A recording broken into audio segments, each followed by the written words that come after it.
à toutes et à tous. Alors, lors de cette présentation, je vais essayer de démontrer l'intérêt des solutions dites cloud natives au quotidien pour le développeur et par le biais d'exemples et de démos qui, j'espère, vont fonctionner. Donc, mon nom est Ismaïl Kalouche, je suis ingénieur système chez Dailymotion depuis environ 3 ans. Je travaille dans mes précédentes expériences professionnelles au sein d'équipes essentiellement composées de développeurs et je travaille sur les problématiques DevOps, de déploiement d'applications, de maintien de l'application au quotidien. Et donc j'accompagne les développeurs dans leur déploiement d'applications. Donc chez Dailymotion, juste pour ouvrir une petite parenthèse, on a été là parmi les premiers à déployer du Kubernetes en production sur une plateforme hybride, donc avec du cloud et des data centers, une plateforme dans nos propres data centers, et aussi sur des applications qui sont géodistribuées. On a plusieurs clusters distribués dans le monde. Et donc je travaille de façon quotidienne sur du Kubernetes et sur des solutions dites cloud native. Je suis aussi, à côté de cela, ambassadeur pour la Cloud Native Computing Foundation et je suis organisateur du Meetup Cloud Native Computing Paris. Alors, pour l'agenda, pour être honnête, c'est un agenda très dense. Donc, il va évoluer en fonction de questions que je vais poser d'ici peu. Je vais d'abord commencer par une introduction de ce qu'est vraiment le Cloud Native et la Cloud Native Computing Foundation. C'est un peu mon rôle en tant qu'ambassadeur. Et ensuite, en fonction du niveau de l'audience, soit je procéderai à une introduction des fondamentaux du Kubernetes et du déploiement d'applications dans Kubernetes, ou j'aborderai un sujet un peu plus complexe, en tout cas un peu plus récent, qui sont les operators et le principe de GitOps dans le déploiement d'applications. Donc, qu'est-ce que le cloud native? Là, je vous ai mis un pavé. Je ne vous demande pas de l'apprendre par cœur. L'idée, concrètement, c'est la définition de la cloud native, du cloud native par la CNCF, donc la Cloud Native Computing Foundation. Je vais en extraire l'essence pour moi qui me paraît un peu les idées préalables. En fait, c'est issu de l'expérience des cloud providers sur leur plateforme. L'édition de la dynamique, où il y a des ressources qui sont créées, scalées et détruites de façon très régulière. Et ça a été encore plus exacerbé avec l'apparition des containers, et notamment Docker. Et donc ces solutions dites cloud native se veulent aussi résilientes. Donc une instance peut disparaître sans impact sur la production. Et aussi, on doit avoir un certain niveau d'abstraction qui nous permet de simplifier l'opération au quotidien et la supervision. Donc, pour en revenir à la Cloud Native Computing Foundation, c'est une fondation sous la Linux Foundation, à but non lucratif, et qui a pour mission de promouvoir les solutions dites Cloud Native, qui sont des solutions open source. Donc, ce sont des solutions open source, comme je le disais, qui sont ouvertes, qui permettent justement d'être déployées dans n'importe quel cloud, et éventuellement même dans nos propres data centers, on-premises. Elles permettent, ces solutions, d'avoir une qui est très scalable, donc d'adapter la taille de notre plateforme en fonction de la charge sur notre application, et ce de façon quasi l'infini. Elles permettent aux développeurs d'améliorer son agilité, car concrètement, on va pouvoir découper son application en plusieurs parties et définir clairement les dépendances entre ces parties, et les responsabilités des personnes seront plus claires aussi. Et ça permet d'itérer plus rapidement dans un composant applicatif. Et comme je le disais, on attend aussi qu'elle soit résiliente et donc qu'elle soit tolérante à la panne. On pourra tolérer la disparition d'un container, d'une machine virtuelle, voire même d'un data center sans impact sur la production. Et concrètement, pour vous donner un exemple, et pour revenir à Dailymotion, aujourd'hui, comme je le disais, on a une plateforme géodistribuée avec plusieurs clusters, et on a cette possibilité de perdre un data center un data center, et tous les utilisateurs sont automatiquement routés vers une autre région. Ensuite, ce que cela permet, ça permet aussi d'optimiser l'infrastructure sous-jacente, parce qu'on va pouvoir définir clairement et finement les ressources utilisées par l'application. Et l'optimisation est encore plus intéressante lorsqu'on met en œuvre tous les systèmes d'autoscaling, et notamment l'autoscaling en fonction de métriques métiers que l'on peut mettre en œuvre aussi, en plus des métriques plus standards de type CPU.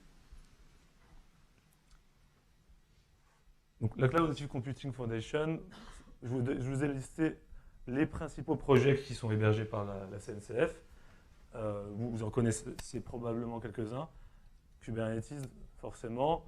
Et il y a eu immédiatement après Prometheus. Et il y a de nombreux projets qui rejoignent la CNCF.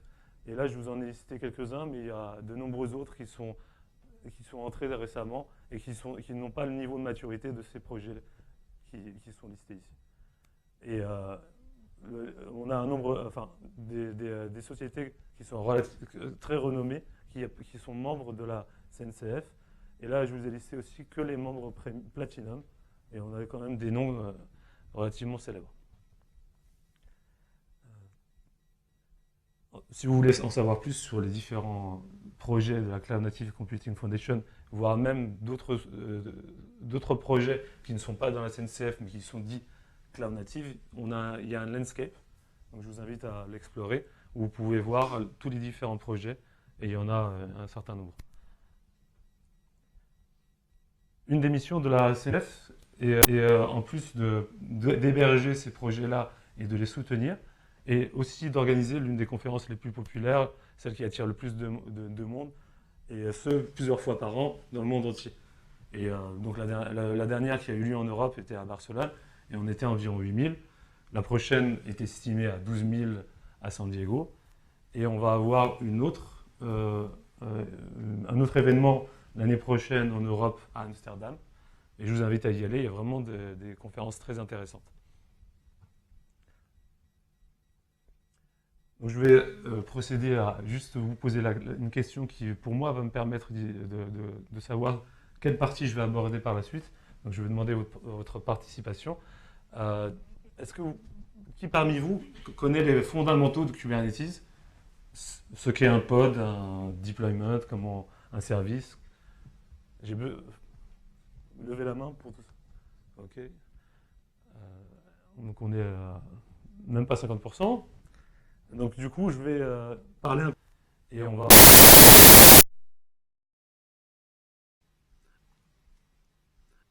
L'année prochaine, l'orchestration de containers et qui permet justement de déployer des containers dans un environnement clusterisé et donc de ne pas se soucier de l'infrastructure sous-jacente.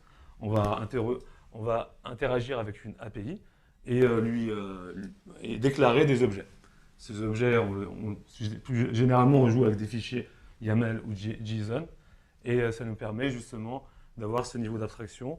Et c'est basé sur une expérience de Google qui a open sourcé ce projet-là en 2015, qui a commencé en 2014, mais la version production ready était en 2015. Et désormais, comme vous pouvez le voir, on a quand même une tendance à une qualité de Kubernetes de plus en plus. Et cette année, comme vous pouvez le voir, on a quand même atteint des sommets. Je pense que tout le monde a déjà entendu parler de Kubernetes, même si on ne l'utilise pas au quotidien. Donc, quels sont les avantages de Kubernetes? Donc, ça nous permet d'avoir cette scalabilité dont on avait parlé précédemment, de pouvoir très dynamiquement ajouter de la capacité pour notre application. Et on peut le faire automatiquement ou manuellement. On a un système de load balancing qui nous permet d'avoir cette abstraction. Donc, on va pouvoir adresser une adresse IP, et derrière, ça adressera les applications, peu importe où se trouve l'application. Et on a aussi une facilité lors du déploiement d'applications. On va pouvoir très simplement mettre à jour notre application, revenir en arrière en cas de problème. Et donc ça facilite aussi l'implémentation de workflow. On a quand même... On continue. Donc c'est une API, on va déclarer l'état souhaité de notre application et l'API prend l'instruction et déploie les containers sur cette infrastructure. Ensuite, on a un système de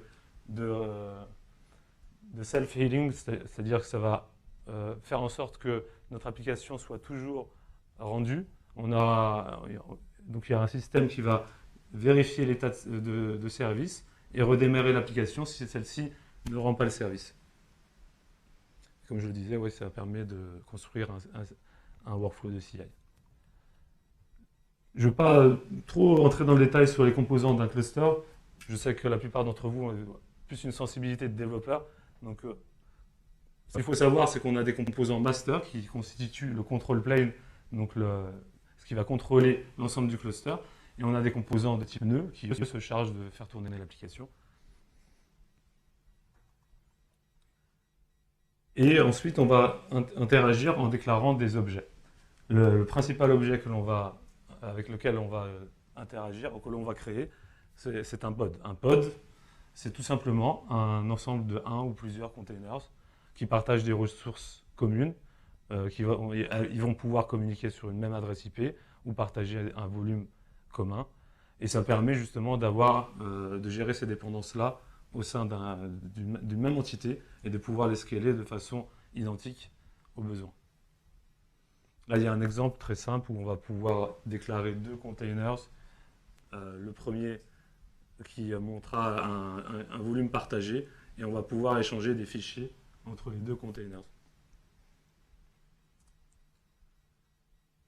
Ensuite, l'un des objets principaux, ça va être le deployment.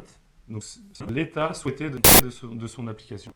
En l'occurrence, on va pouvoir c'est toujours au format YAML. Donc, comme vous pouvez le voir, on déclare un fichier, un type de deployment, et on va pouvoir lui demander le nombre d'instances applicatives que l'on souhaite. Et ensuite, il y a les spécifications propres au pod, donc le nom du container, l'image au sens Docker que l'on va utiliser, et le port que l'on va exposer. Derrière, ce que ça fait, un deployment, ça gère des replica sets. Et un replica set, c'est un système qui va permettre de vérifier que le nombre d'instances applicatives que l'on souhaite est toujours disponible. Donc, on va prendre un exemple très simple. On va créer un deployment qui va s'appeler foo avec une version v1.0. Donc, lorsque l'on crée l'objet, il va créer automatiquement un replica set pour gérer le nombre d'instances applicatives. Et donc, on déclare deux réplicas. Ces réplicas, donc, ce sera un pod qui contiendra deux. Lorsqu'on voudra changer la version applicative, on va faire une mise à jour. On va procéder à ce que l'on appelle un rolling update. Donc un nouveau replica set va être créé. Et progressivement, lorsque les health checks seront passés sur le nouveau replica set, on va détruire les pods de l'ancien replica set. Et on va se retrouver avec la nouvelle version en production. Donc, ça se base sur les health checks. On a deux types de health checks. Le premier est celui qui va vérifier la disponibilité du service à l'initialisation du pod. Et donc, il ne se fait qu'une fois. C'est vraiment pour exposer le service. Et puis ensuite, il y en a un autre qui prend le relais, qui s'appelle le liveness probe, qui va vérifier à intervalles réguliers le health checks que l'on a défini. Là, en l'occurrence, c'est un health check de type HTTP. Ensuite, comme je le disais, on va pouvoir gérer les ressources de façon fine, où on va pouvoir définir des requests qui vont nous permettre d'indiquer au control plane de combien de ressources on va avoir besoin pour lui permettre de placer ce pod sur un nœud qui dispose de ces ressources-là. Et on va avoir des limites pour éviter qu'on dépasse certaines limites, notamment la mémoire qui va permettre à l'application de redémarrer si on dépasse la mémoire, et les limites de CPU qui vont pouvoir nous permettre de mieux gérer la consommation CPU. Ensuite, sur Kubernetes, on a la possibilité de sélectionner tous les types par le biais de métadata. de métadonnées qui vont nous permettre de sélectionner quelques objets. Vouloir faire du load balancing sur un deployment, on va utiliser le label correspondant. Donc, je vais vous montrer un exemple. Je vais d'abord parler du service. Donc effectivement, là, on a parlé du deployment, on a parlé des pods, mais il va falloir aussi exposer le service. Et donc, on va avoir besoin d'une seule interface, une seule adresse IP que l'on va pouvoir interroger et qui va nous permettre de faire un load balancing sur les différentes instances. Et on a différents types de services, mais là encore, je pense que je vais passer rapidement parce que c'est très infrastructure. Mais concrètement, on peut avoir une intégration avec le cloud provider qui nous permet d'exposer sur Internet le service. Mais de base, un service n'est accessible qu'à l'intérieur d'un cluster. Et enfin, on a plusieurs types de volumes, et ça, on va le voir aussi dans la démo qui va suivre. Donc déjà, je vais vous faire une démo de Kubernetes, les fonctionnalités de base, on va dire. On va pouvoir créer des objets, notamment un deployment. Là, je vais créer un deployment très simple qui va s'appeler Web et qui va utiliser une image Nginx. Et je vais juste visualiser l'objet en question avant de le créer. Là concrètement, ça ressemble au YAML que l'on a vu précédemment. Il est très simple, c'est un deployment. Et à la création, il ne crée qu'un seul réplica. Donc allons-y.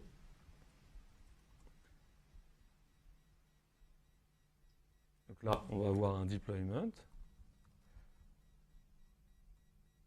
Super, je suis pas sur le bon truc.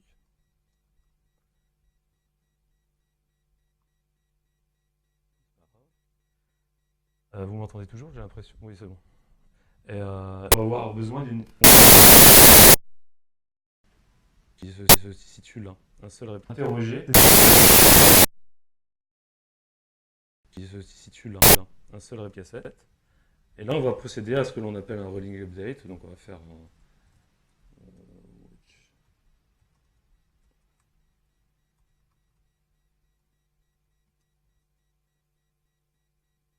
Alors, on a un seul réplica set, toujours. Et on va juste faire une mise à jour. Donc, le fait de changer une information dans le deployment va procéder à la mise à jour, c'est-à-dire à la création d'un nouveau réplica set et procéder au rolling update dont on a parlé précédemment.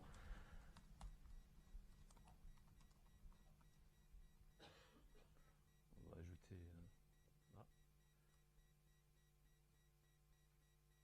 On va ajouter un label.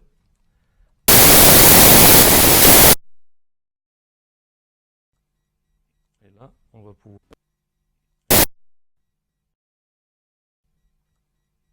Et là, on va pouvoir voir ici, si je veux faire...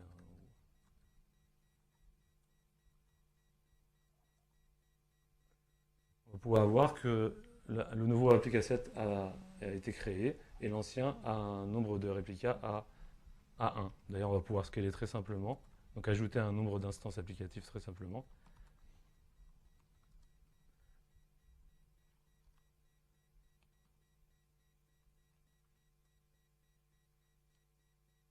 Et c'est relativement rapide.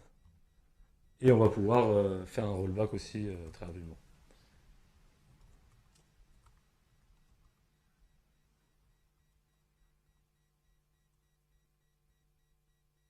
Là, on revient à l'ancien réplica set lorsqu'on fait un rollback.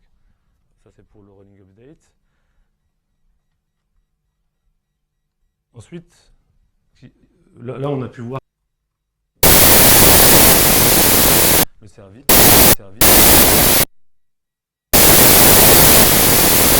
Un nombre d'objets relativement important lorsqu'on veut avoir une stack applicative complète. Là, j'ai pris un exemple typique où on aurait une base de données, un service de back-end, un service de front. Donc on a plusieurs types d'objets, là en l'occurrence, c'est juste quelques exemples.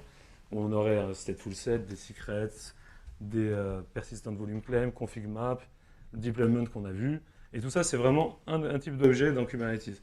Et on aurait d'autres, on en a plein encore. Tout ce qui concerne les permissions, role binding, role, tout ce qui concerne les jobs, donc des tâches qui vont être exécutées une seule fois, tout ce qui est configuration de sécurité, des ressources custom, dont on va parler plus tard. Donc on peut avoir un nombre d'objets, donc un nombre de fichiers relativement important. Et c'est là qu'intervient un outil de l'écosystème Kubernetes qui s'appelle Helm, qui permet de packager ces objets et de déployer très simplement en une seule commande une stack complète. Ça se base sur du templating, et donc on va avoir des fichiers et des variables qui vont nous permettre d'adapter en fonction de l'environnement. Et il y a un système de dépendance, donc on va pouvoir créer plusieurs charts et déclarer les dépendances de façon explicite pour pouvoir ne lancer qu'une seule commande pour déployer une stack complète. Et enfin, on a aussi la possibilité de gérer le cycle de vie de l'application, mise à jour, rollback et la version de l'application. Donc là, je vais vous montrer aussi après une démo. Mais Helm, l'architecture de Helm est vraiment très simple. On va avoir un composant serveur et un binaire sur son poste de travail. Et on va interagir avec le composant serveur qui, lui, va appliquer les objets Kubernetes. Donc on va récupérer ces artefacts que l'on appelle charts.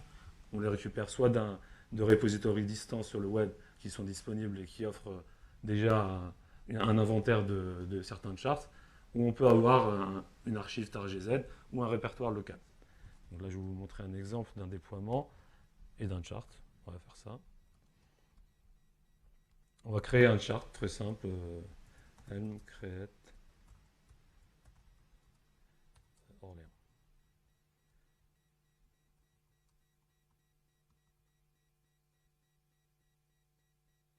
Là, c'est vraiment un chart très très simple où l'arborescence c'est toujours la même. On a un fichier qui décrit les métadatas du chart. Où on va avoir le versionning et la description, le nom du chart. On va avoir des values qui vont nous permettre d'écraser d'adapter selon l'environnement. Et ces valeurs vont être utilisées dans des templates. Donc un fichier, généralement, la bonne pratique, c'est d'avoir un fichier par type d'objet. Et donc, on va avoir un système de templating, je ne sais pas si vous voyez plus ou moins bien, qui est du Go template, où on va pouvoir récupérer les valeurs que l'on a dans les values. Donc, on va faire une installation d'un service.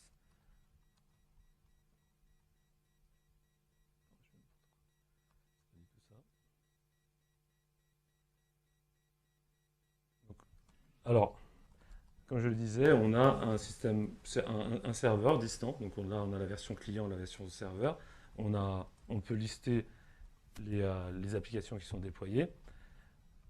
Et on va pouvoir déployer un nouveau chart. Et là, en l'occurrence, je vais prendre un exemple très simple, un WordPress avec une base de données. Donc je vais chercher déjà s'il existe déjà un chart WordPress. J'imagine. Et je vais pouvoir, avant de le télécharger, inspecter le contenu et le télécharger éventuellement pour voir de quoi il est composé.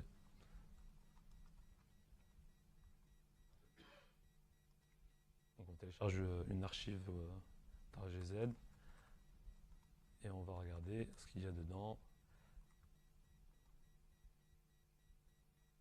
Donc on a exactement la même arborescence et on va avoir un fichier supplémentaire là qui va définir les dépendances. Et donc concrètement ce que ça dit, c'est que pour installer WordPress, je vais avoir besoin d'un autre chart qui est MariaDB, qui est un chart à part entière que l'on va avoir ici et qui permet d'avoir la base de données. Et donc on a toujours le fichier de values et des templates et là on a un nombre d'objets un peu plus important. Allons, on va le déployer.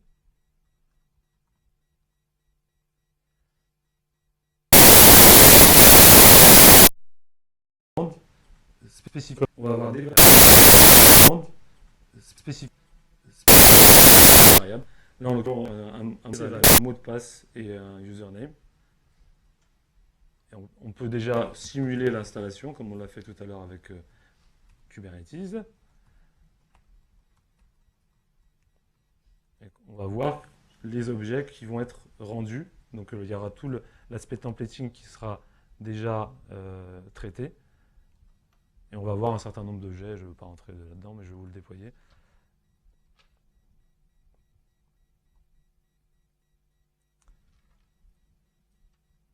Donc là, si on fait un helm status de mon déploiement, on va voir tous les objets qui ont été créés. Donc on va avoir la base de données, MariaDB, qui était en dépendance, et dont le statut est en cours de création. Et on a aussi demandé un service de type load balancer. Tout à l'heure, je suis passé relativement rapidement, mais concrètement, ça nous permet de déclarer un service qui va créer une instance de load balancer chez le cloud provider. Donc là, elle est en pending, on va attendre quelques secondes et on va avoir une adresse IP qui va apparaître. Et puis ensuite, on va attendre la création des containers. Donc, comme vous pouvez le voir, ça crée aussi des persistants de volume. Sur le cloud, c'est relativement aisé. Et je vais peut-être revenir dessus dans quelques secondes. Ah, oui, c'est sûr que si je n'ai pas fait un watch, ça ne va pas marcher. Donc là, on a l'IP et on a le container qui va être running dans quelques secondes, quand tu veux. Définir. Là derrière, c'est vraiment de vous démontrer que on peut installer une stack applicative relativement complexe, une architecture, avec une simple commande. Donc il n'a pas eu démarrer. Je vais passer à la suite. De toute façon, comme on a un agenda relativement chargé, je préfère passer à la suite. Donc, ensuite, il y a un concept qui est apparu il y a quelques années maintenant, je pense qu'il y a 2 ans, qui est le Kubernetes Operator. Et les operators, concrètement, en quoi ça va apporter, ça va résoudre un problème. Concrètement, pourquoi utiliser des operators? Aujourd'hui, là, je vous ai montré déployer une application simple avec un WordPress qui est stateless, donc relativement simple, qui va pouvoir scaler simplement. Lorsqu'on a une application qui est stateful, qui nécessite des tâches opérationnelles relativement complexes et une certaine expertise, on va avoir besoin d'ajouter une logique dans le déploiement. On ne va pas pouvoir scaler une base de données comme on scale un serveur web.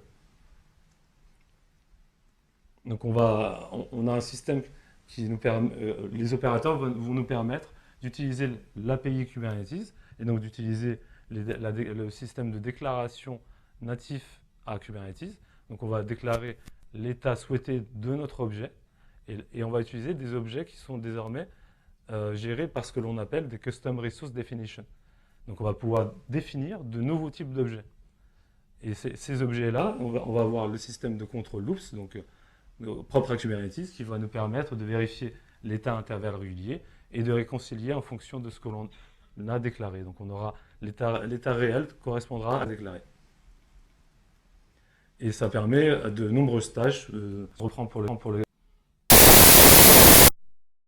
à jour les bases de données, de faire des backups, des restores et l'authentification.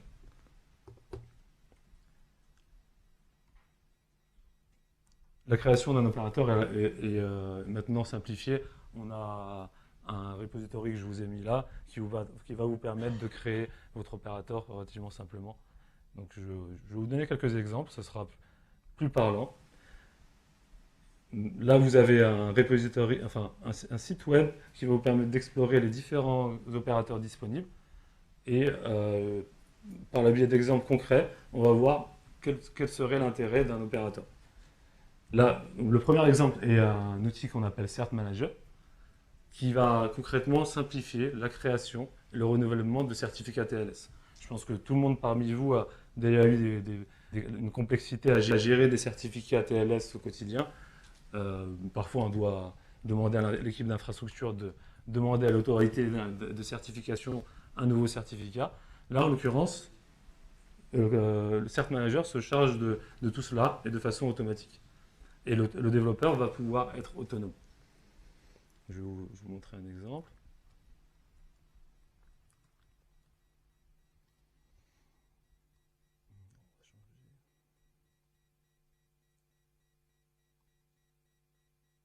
Là, en l'occurrence, Cert Manager, au-delà se base sur ce que l'on appelle des issuers. Donc, on va avoir des nouveaux objets que l'on va déclarer, des Custom Resource Definitions, et on va pouvoir déclarer de nouveaux issuers. Donc là, en l'occurrence, les plus célèbres sont Let's Encrypt et Vault. Et on va déclarer un objet de type certificat qui va nous permettre de créer automatiquement un secret au sens Kubernetes. Là, je vais vous montrer un exemple. Ici, on a les composants de Cert Manager.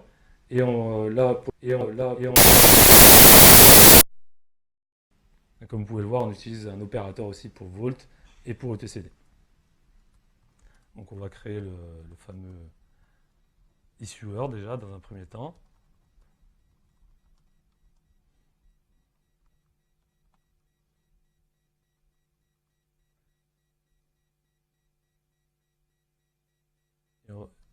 Donc on peut regarder à quoi correspond l'issuer exactement.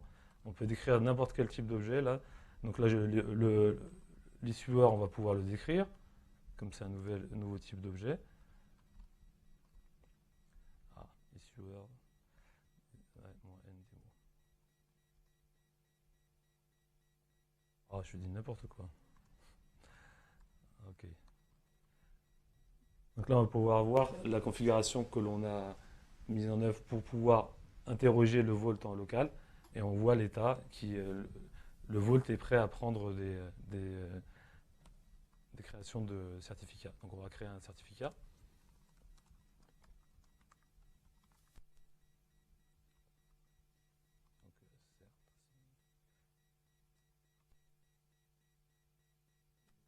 Ça utilise les objets de type CRD, donc je ne vous ai pas montré, mais concrètement, lorsqu'on déploie l'opérateur, ça va créer des Custom Resource Definition. Et donc là, ce que l'on a fait, c'est qu'on a créé un objet de type issuer et un objet de type certificate. Et automatiquement, ça va créer un secret au sens Kubernetes. On peut regarder.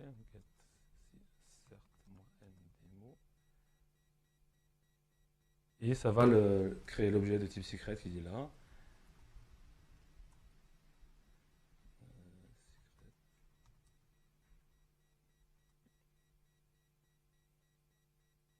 Et on peut aussi analyser son contenu. On peut voir concrètement le contenu du certificat, ce sera plus parlant.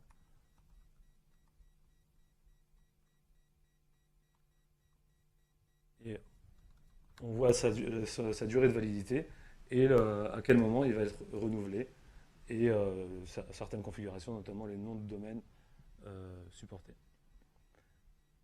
Donc ça utilise le système de control loop, donc ça va réconcilier le réel avec ce que l'on a déclaré. S'il s'avérait que je supprime le secret en question, il serait automatiquement recréé. On peut regarder. Et là, au bout de 3 ça, c'est un type d'opérateur qui nous permet justement de donner plus de responsabilité, plus d'autonomie au développeur. Il va pouvoir lui-même gérer ses certificats. Ensuite, l'exemple numéro 2 est un peu plus complexe, ou un peu plus complet, je dirais. C'est un opérateur qui va gérer de la base de données. Cet opérateur s'appelle Percona XtraDB Cluster Operator, et c'est un opérateur, comme son nom l'indique, de Percona, qui utilise les bonnes pratiques qu'il recommande. Et en termes d'architecture, je vais y venir, mais d'abord je vais créer le cluster comme ça. Le temps que s'initialise, on va revenir dessus.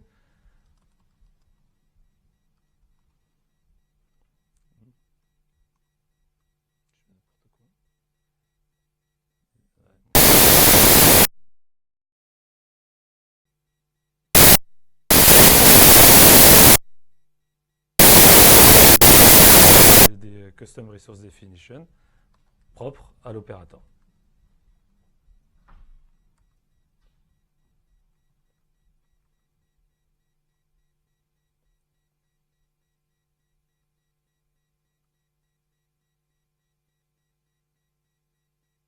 Phase d'initialisation.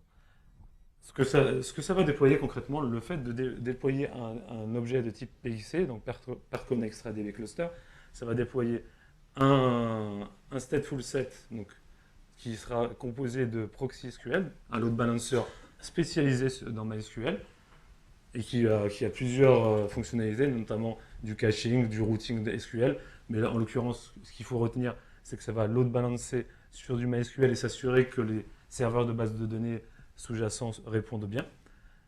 Et on va avoir aussi un cluster de base de données de MySQL avec une réplication au sens Kubernetes.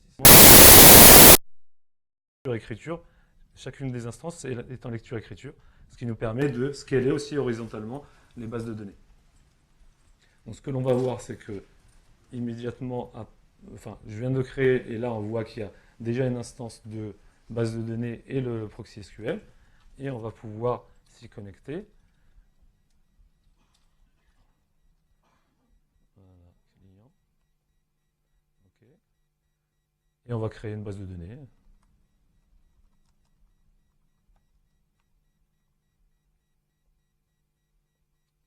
On va pouvoir faire des opérations de type sauvegarde. Donc je vais sauvegarder notre base de données avec un nouveau type d'objet qui s'appelle PXE Backup.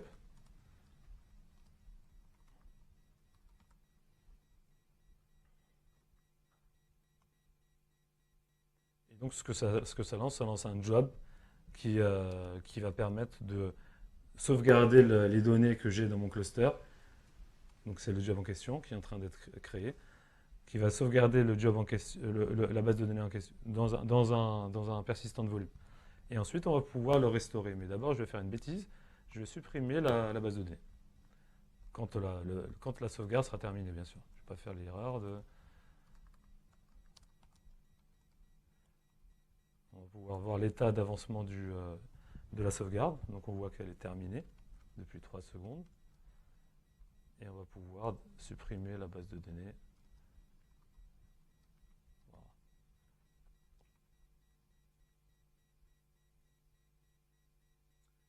Et procéder à sa restauration.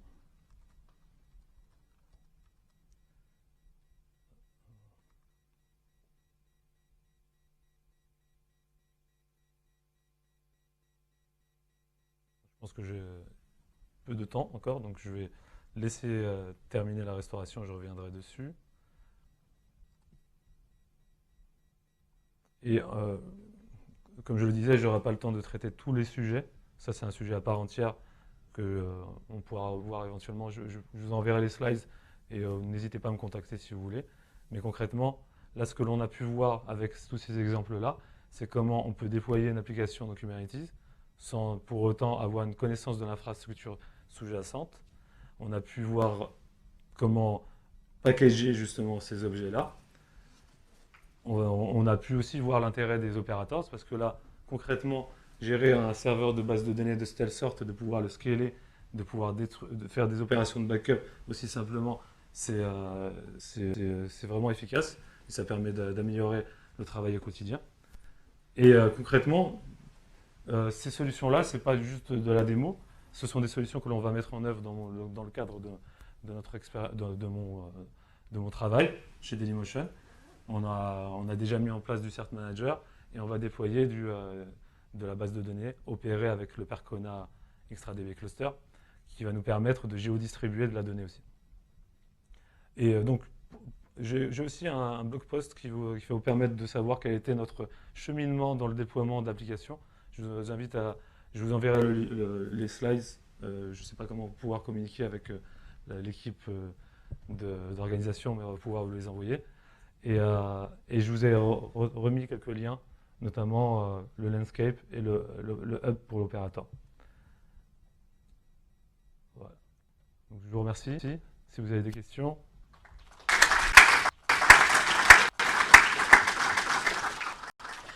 Et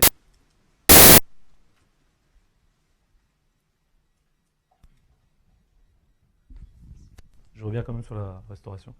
Est-ce que, pardon, j'ai plus de voix du tout. Est-ce qu'aujourd'hui il y a un standard sur comment tu vas organiser ton dépôt avec toute ton infrastructure as code, tout ton YAML? Est-ce qu'il y a un standard CNCF ou est-ce que toi, ton expérience, elle te dit que tu as tes opérateurs, tes deployments, etc. Est-ce qu'il y a un standard? Non, il n'y a pas de standard. Là, j'ai parlé de Helm, qui est l'outil le plus utilisé pour déployer du Kubernetes. Et donc ça t'apporte forcément un standard puisqu'il y a une arborescence qui est définie et qui est celle que je vous ai montrée tout à l'heure. Mais il y a d'autres outils qui permettent de déployer des fichiers YAML. Tout ce que ça fait, c'est déployer des fichiers YAML. Là, je n'ai pas parlé de la notion de GitOps, mais ça apporte aussi une certaine arborescence. Mais c'est vrai que c'est propre à la... Ensuite, on va pouvoir... qui gèrent leur chart et sauvegarde, leur chart en interne. On peut soit les mettre... en fait, l'idée, c'est d'avoir cet artefact quelque part et de pouvoir l'utiliser. Il n'y a pas de bonne pratique là-dessus. En tout cas, pas poussée.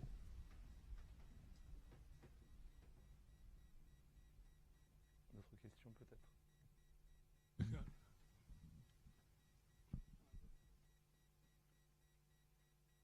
Bonjour, merci pour la présentation. Les opérateurs, ça ressemble à quoi rapidement? Est-ce que c'est que du templating ou il y a aussi du code Go ou autre chose?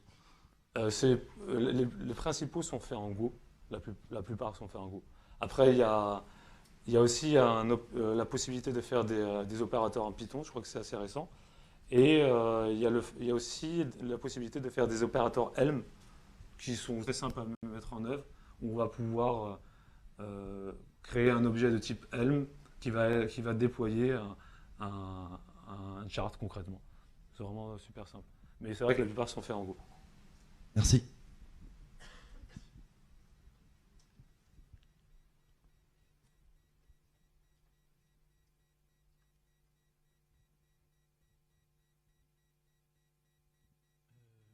Tu as parlé tout à l'heure de géodistribution. Mmh.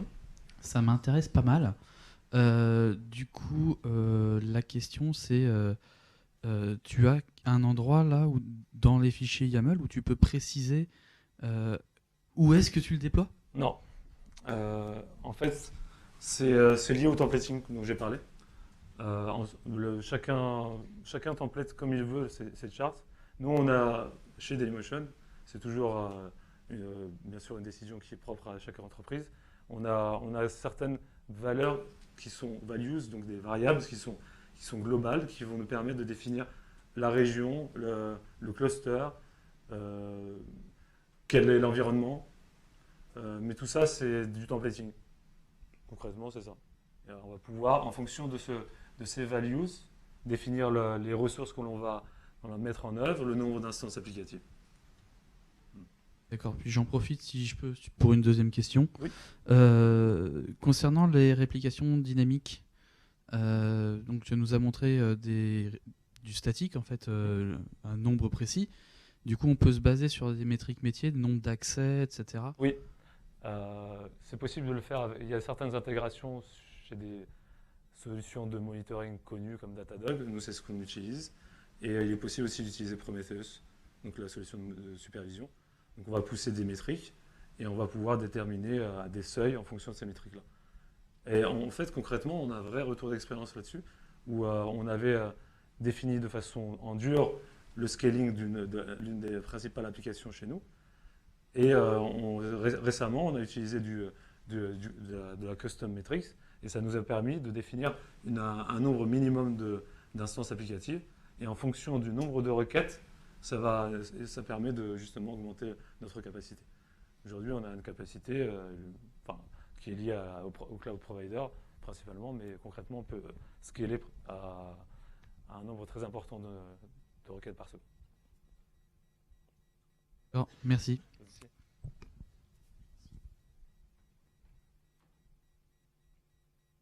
Plus de questions? Bah, merci. Merci.